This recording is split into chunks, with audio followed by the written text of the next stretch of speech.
takes this man outside the village, and he says to the man, so you can see, but you still see people as objects. You objectify people. And so many times there's such an important reason why God has to do a second work of grace in our lives. And this is why the Holy Spirit came. The Holy Spirit came to unveil us. And can I tell you that in most cultures of this world, there's such a huge battle for that first 2 months, 3 months of an infant's life when that child gets initiated or christened. And you'd notice that in most cultures of the world, there's a ritual that involves the forehead and a sealing of the forehead. And it's called baptism. Have you ever wondered why? Have you ever wondered why you can do almost anything? I've had fathers come into this town over time and says, one man, he's an elder in an Afrikaans church, and he says, I'd rather have you sleep around, get drunk every night, and do clubbing. But you will not get yourself baptized, because then I disown you. Anybody ever heard stuff like that? Why? I can tell you it's not rational. It's crazy. Because it's demonic. The powers of darkness have so much vested interest in just that little issue there.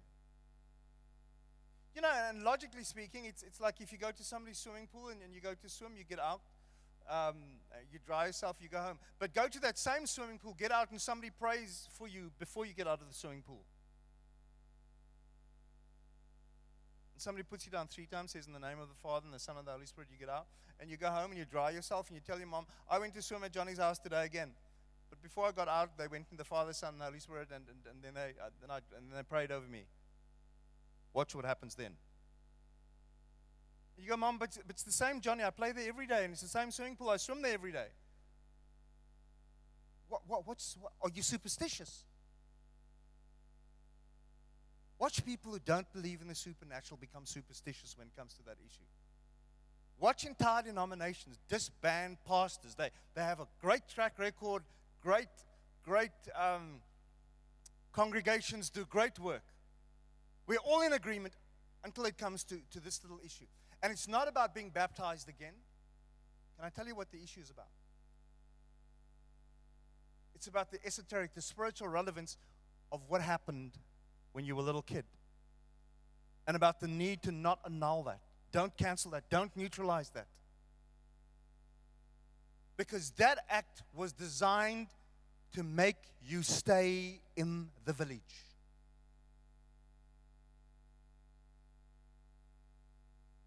That act says, Christ, if you want to do for me what you want to do for me, you may do it as long as we stay inside the village.